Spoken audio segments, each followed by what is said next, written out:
Hi, how are you? Good.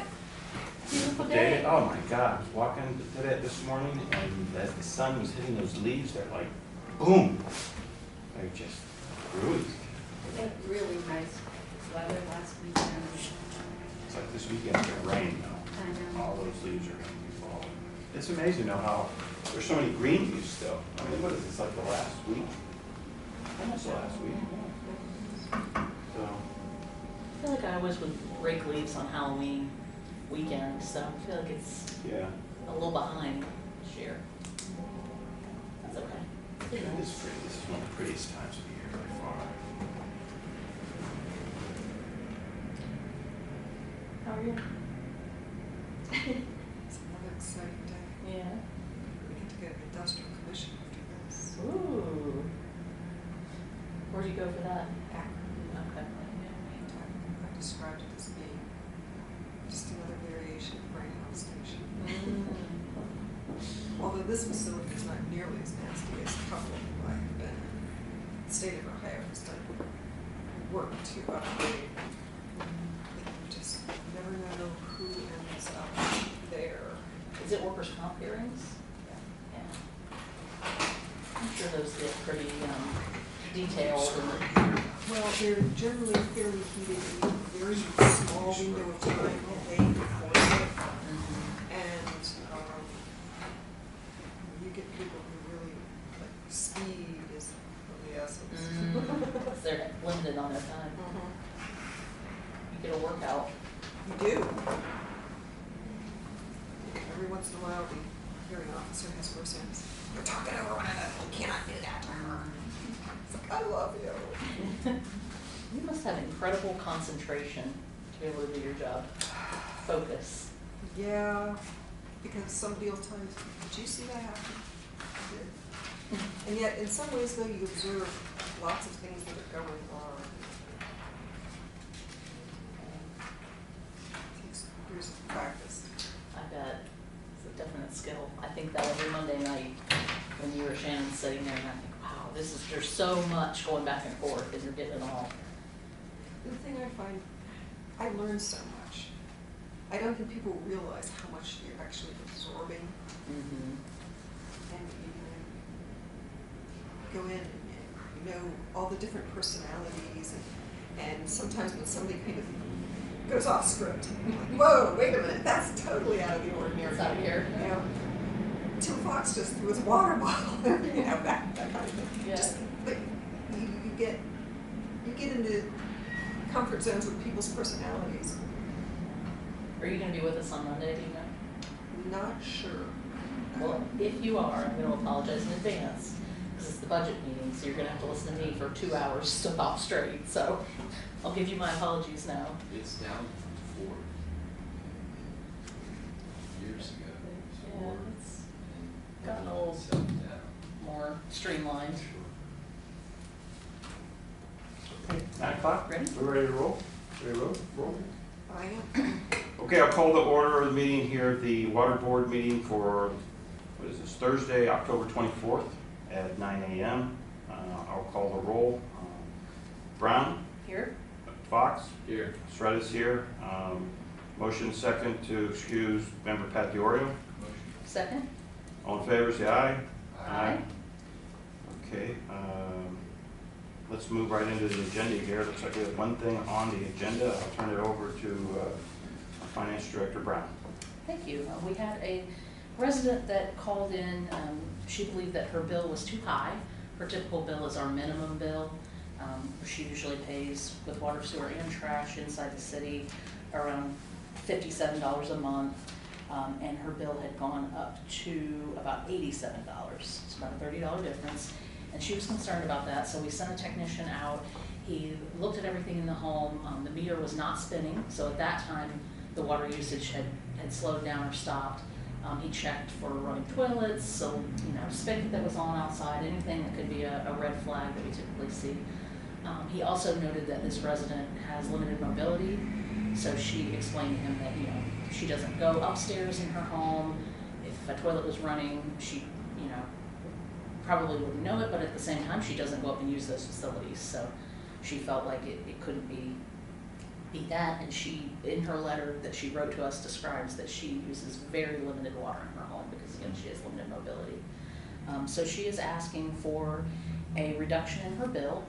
As you guys know, we passed a policy at our last meeting that my position could write down bills for certain things. You know, I could give people the lowest rate in their category, I could put them on a payment plan. That doesn't really apply here because she's already at the lowest rate. She's an inside, you know, fairly low usage person. So the only choice we have is if we choose to waive this additional $30 for her, or if we tell her that, you know, those gallons did get delivered to her home and she does owe that money. Since that time, and before that time, she has not had any, you know, high usages. She's usually a 1,000 gallon per month, which is, sometimes she even reads a zero as it, you know, it doesn't flip over. So she's typically very low. That month happened to be a 7,000 gallon.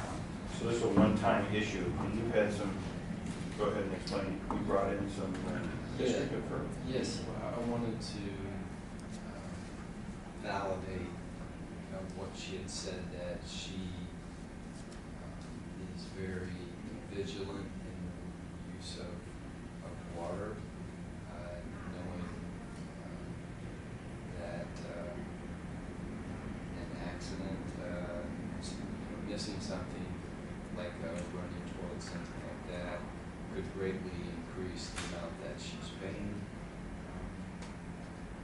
And so I was able to obtain 2.5 years of meter reads from her location, and indeed it does support what she had stated, that in 80% of this 30 months of meter reading, she either didn't go over 1,000 or barely went over 1,000.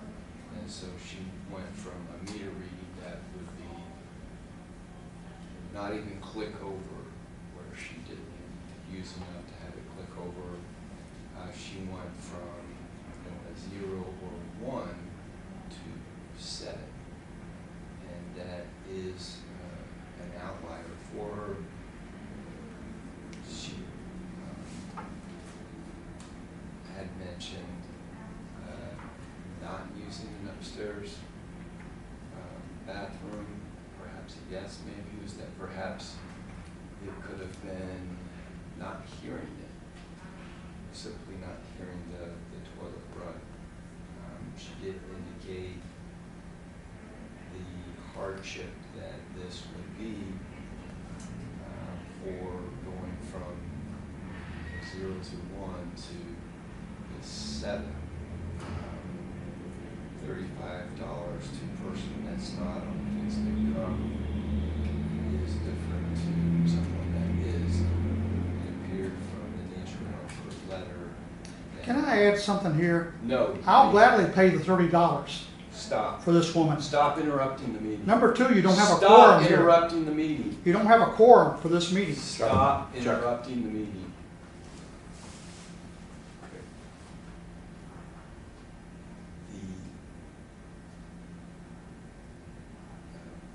The issue is whether or not to waive that as an accident. Remind her to be as best she can, vigilant in monitoring that, because it does appear that's the situation. She did have a concern that the wireless meter or wireless transmitter may have impacted that. It was actually installed after this increase, so we know it wasn't bad. Tim, sorry to interrupt, but I wanted to touch on that point, so thank you for bringing it up. She did have a concern that her meter was bad. Her meter's been in place since 2015 and was checked, it doesn't have an issue, but the AMI transmitter was installed when the technician went out, and so we're able to monitor her usage from the office now, and I've been checking it periodically, and it's right in line with what she's had historically. And is she already at the lowest rate? I mean, a lot of times when this happens, we give them the minimal rate possible, right? For the gallons consumed, she's at the lowest rate per gallon. You know, I have a couple sides of this here. I mean, we need to make sure that we're setting precedent, first of all. We cannot do this every time that somebody comes in and says that they're $30. But I am very empathetic for the elderly and as someone who might be handicapped in his own case. So maybe there's some way we can look at this thing and have a minimum of a one-time. I mean, it is minuscule. I mean, this is nothing. But I want to be concerned about the precedent that we set going forward. You did it for somebody. Why are you not doing it for somebody else, kind of thing? So when you run a business like that, that is, and maybe there is a fund where you know, that can be helpful in the community somewhere where they can, you know, kind of help people in that manner here. I myself, I think that, like I said, I'm a little bit empathetic of these kind of things. We all have parents, we're all going to get old, we're all going to have issues somewhat like this. And, at $30, this is as minimum as I could see. She's been at the minimum. She's not even at the minimum when we covered our thing. I think it's 1,000 is the minimum kind of thing. So in just my view of this, maybe we should look at, you know, anything under a certain amount that people bring this towards a hardship kind of thing, and they can show that they've been, that we can relieve this cost and everything. So in this particular case, again, I'm empathetic to say, let's just give it to her this one time, and then maybe we can take a look at, you know, keep a history of this too. This happens, or again, we've got this on record. This is not going to happen. Absolutely. But a minimum of, you know, this is $30. I can't imagine it being any higher than that we would give anything out. So let's, you know, maybe set a precedent in this particular manner here that, you know, for a minuscule amount of $30. But again, I want to be real concerned about the precedent that we're setting here. But we want to be empathetic to our people, especially the elderly and the handicapped people. And that was exactly where I was going to show that we did validate what she had stated. We looked at 30 months, the past 30 months, and this is an extreme outlier that we know it was delivered there, but it's not as though this is May and there's a swimming pool or something of that nature, or an in-ground sprinkler system or something like this. It does appear to be an outlier, so I would be in support of for that. Laura, what's your thought? I would agree. I think on a one-time, you know, it's similar to if we have somebody that pays their bill late, we'll give a one-time grace on that penalty, you know, if they check got lost in the mail or something. So I think that's fair. I'll note it in her account if that's the way we choose to go. And if you'd like, we can even maybe update our policy that we passed our prior meeting to include this low amount one-time waiver. If you want it to be $30, we can consider other amounts, and then do that at our next meeting and avoid having to meet for $30 in the future. Okay, so I'm going to open up for a motion to, how do you want to say this, excuse the $30, to forgive, to absorb, to waive. Okay, so I'll entertain a motion to do that. I'll second. All in favor, say aye. Aye. All opposed? Ayes have it. Okay, anything else on the agenda? I think we skipped over reviewing our minutes from the prior meeting. Let's do that. Good point there, Mr. Brown here. Let's review the minutes there. Motion to approve the minutes that were reviewed. Motion. Second. All in favor, say aye. Aye. All opposed? Okay. Is there anything else on the agenda that we either missed or want to put on? No, sir. All right. Motion to adjourn. Second. All in favor, say aye. Aye. Motion adjourned. You don't have a quorum for this meeting. Mr. Fox is the advisor to this board. He can't be participating in the votes. And it cannot be considered for quorum purposes. Not on the record. Unfortunately, you're on the record.